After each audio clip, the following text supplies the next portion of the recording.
Hello and welcome to the newest edition of Weekly Wind-Up with me, Dave Hodgson. Did you know that at the moment we have no MPs in the UK? Yeah, that's right, not a single one. Once Parliament is dissolved, all MPs lose this title and become just candidates for the forthcoming election. That means they've a bit more time to come and see their constituents and constituencies. And we've been lucky enough to get Tracy Brabin into KLTV, formerly MP for Batley and Spen, here in Kirklees. Tracy replaced, as you'll probably remember, Jo Cox, who is sadly no longer with us. Tracy hasn't done a full term yet, but she's hoping to do so. Tracy, it's really great to have you on the programme. Welcome, and I hope you'll enjoy what we do here.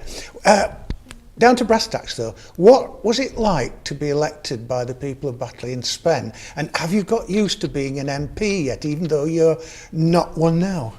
Well, it's a complete and utter privilege to be the MP for your hometown. I grew up locally in Howden Clough in Birstall, and to then represent my family and constituents and people I care about, it's a complete honour.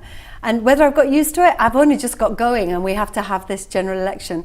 So it's been a busy 6 months and I've been working incredibly hard. In fact, we did an assessment in the office the other day that I've done in 6 months what some MPs do over 2 years. So I feel I've got the swing of it, but I just need to obviously be re-elected. Did you feel any difficulty though, Jo Cox being, shall I say, a hard act to follow?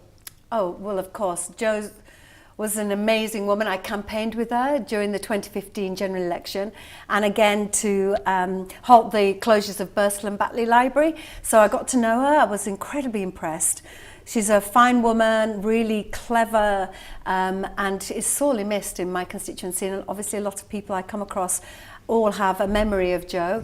It's always hard following someone who's been so magnificent, but I'm hoping that my talents and my commitment to the area, my hard work, and we do have similar interests, so I feel hopefully I'm doing a good job. How difficult and different was it when you became an MP to what you did before, which is an acting career, particularly in Coronation Street? And I hope you're going to tell us a little bit about that. Well, it was a long time ago. I don't think there's only me and you probably remember. But yes, I was in Coronation Street for 3 years.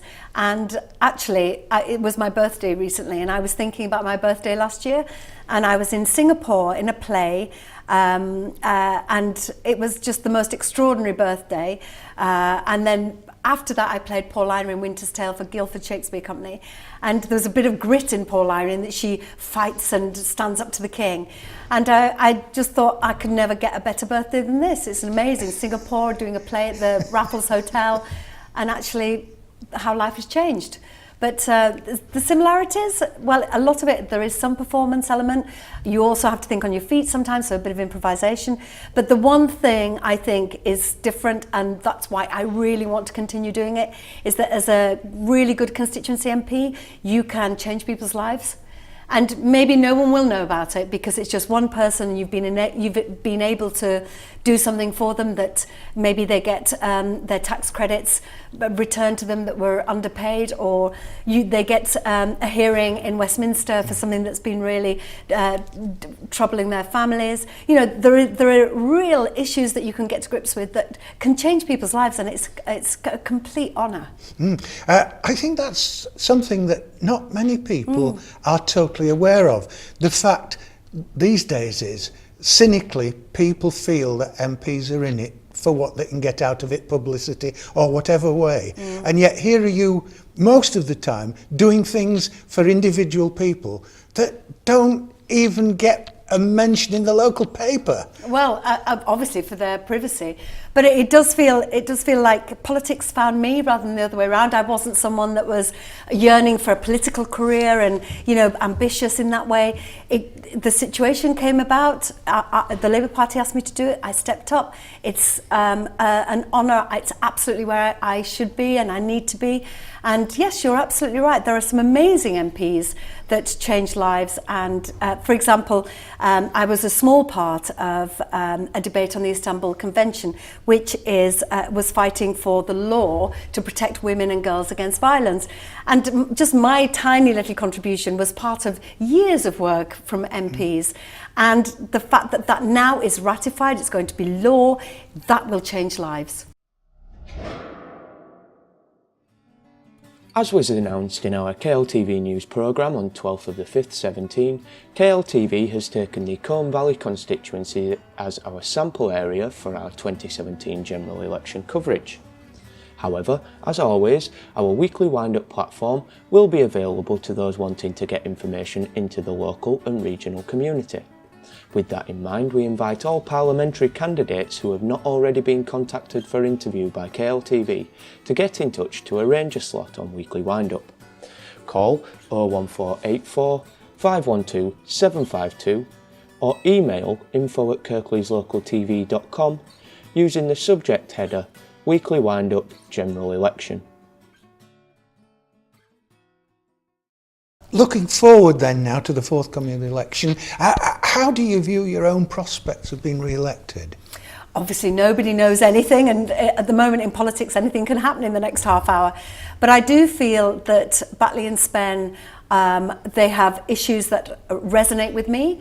It's my community and I understand it. The downgrade of Dewsbury Hospital, the NHS is incredibly worrying. That's why I was really excited when Jonathan Ashworth came to Batley and Spen to announce the fact that day one of a Labour government we would have a moratorium on the STPs, which is basically the reorganisation of the NHS, so we could have a consultation with local people.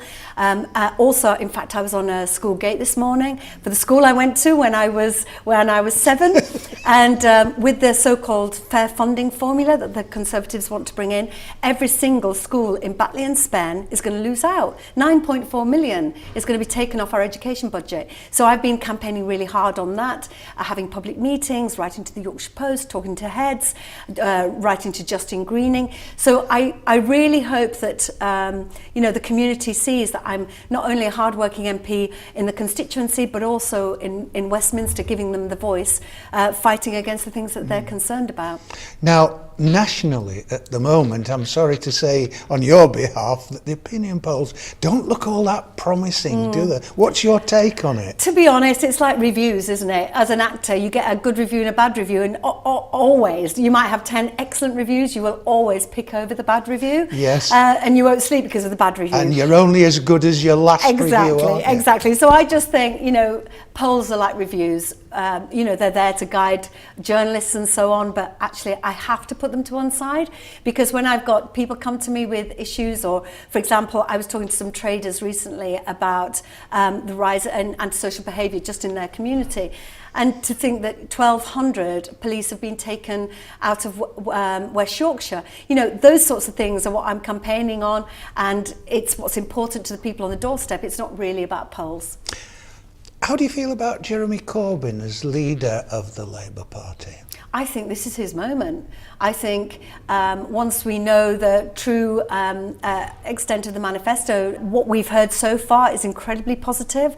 And certainly when I was campaigning against the downgrade of Dewsbury Hospital, Jeremy came to Batley, and of course wherever Jeremy goes there's the national press.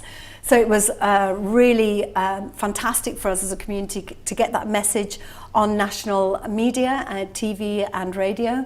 And then he took that message into Westminster the next day and was challenging the Prime Minister. So, that's really great for regional MPs to get that sort of attention. That's great, but MPs have always tended to develop their own causes into which they've got a goodly amount of interest. Have you reached the stage of that, and are you championing anything yourself? Well, of course, given my background, as you'd understand, I know, as I'm sure you do, that the cultural industries it's an amazing industry, isn't it? So many opportunities for young people. Apprenticeships, I was on the Technical and Further Education Bill Committee, and in fact I tabled an amendment to include careers advice, because that's obviously really vital for apprenticeships, isn't it? So young people, social mobility, very important to me, because I grew up on a council estate in a council flat, and I've done really well in my life as an actor and a writer. And I know, you know, the young people of Batley and Spen, they're smart, they're clever, they've got talents, they've got ambition, and it shouldn't be that because of where they grew up and the fact that they don't know the right people that they're not allowed to have those opportunities. So I'll be fighting very hard for that.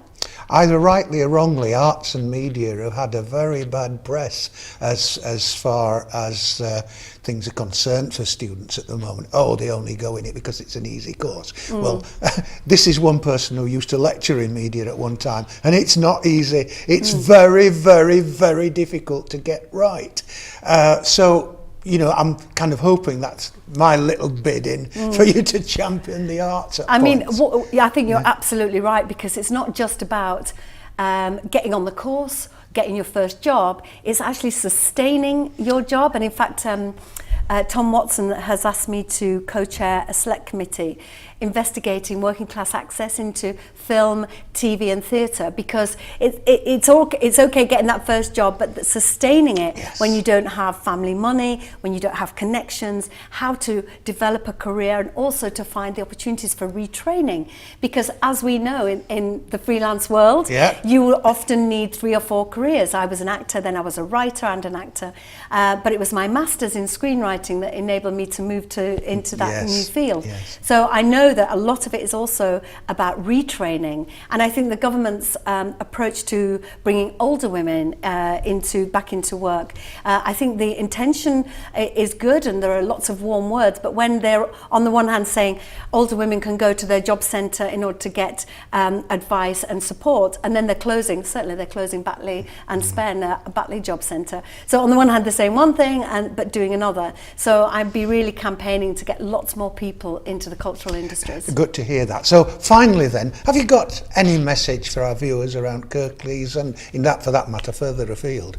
I would say if you believe in a future that is full of hope and is for the many and not just the few, and if you have caring responsibilities, or you're worried about going to college, or you're worried about places for your children, you need a Labour government. Our thanks to Tracy Brabin for making time to be with us at KLTV. Also my thanks to Kyle Warwick, production manager, and his entire crew. But mostly, my darlings, to you for making KLTV your station of choice. Back soon, but stay lucky.